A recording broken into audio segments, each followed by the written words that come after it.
据外媒报道，当地时间5月14号，印度军方首次公开表示，最早由俄罗斯发起的国际陆军竞赛，今年将首度花落印度。印度方面计划在今年8月份于该国拉贾斯坦邦的贾沙穆尔地区举行国际陆军侦察兵大师竞赛。该竞赛是国际陆军竞赛集合下的一个子项，截止至目前已经举办过5届，而印度则是首次承办类似的赛事。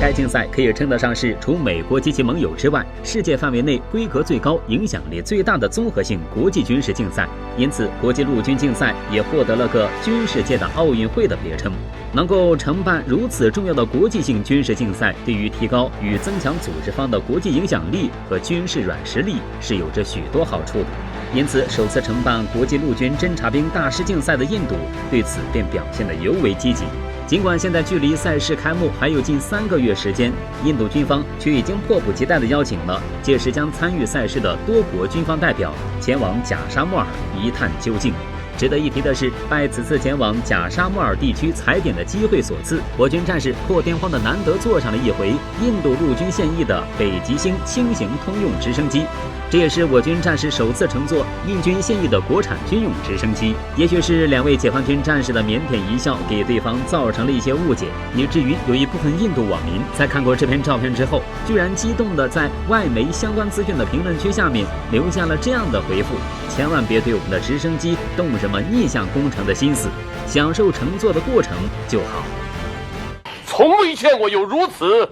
厚颜无耻之人！这款让印度网民捧在手里怕碎了，含在嘴里怕化了的北极星直升机，由威名远扬的印度斯坦航空公司研制，是目前印军中的主力直升机。不过，这款飞机在印度陆军当中的评价并不怎么好。这款研制年头足可媲美 LCA 轻型战机的印度国产直升机，其安全系数亦如 HAL 所出产其他飞机那样高。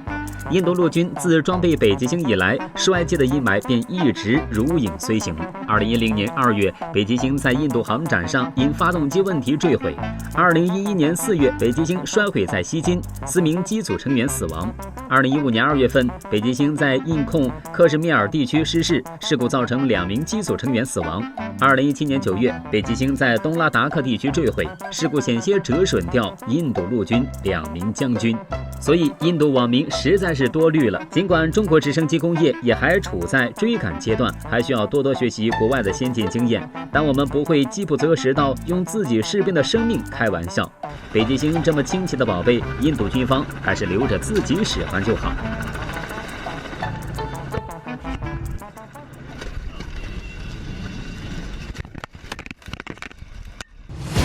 印度媒体如此报道，其实也见怪不怪了。长期以来，印度一直将中国视为自己的竞争对手，不论我们做什么，他都对我们百般提防。在宣传上，更是不放弃任何一个抹黑贬低中国的机会。就拿他们引以为傲的电影来说，剧中的中国军队个个面目可憎、阴险狡诈，而印军却往往能以一敌百，将中国军队打得丢盔弃甲，那画面简直比中国的抗日神剧还神。我们搜遍全网找到了这些视频，并把它们放在了我们的微信公众号上。微信搜索“刚语军事”，回复印度，看看印度的神剧中把中国拍成了什么样子。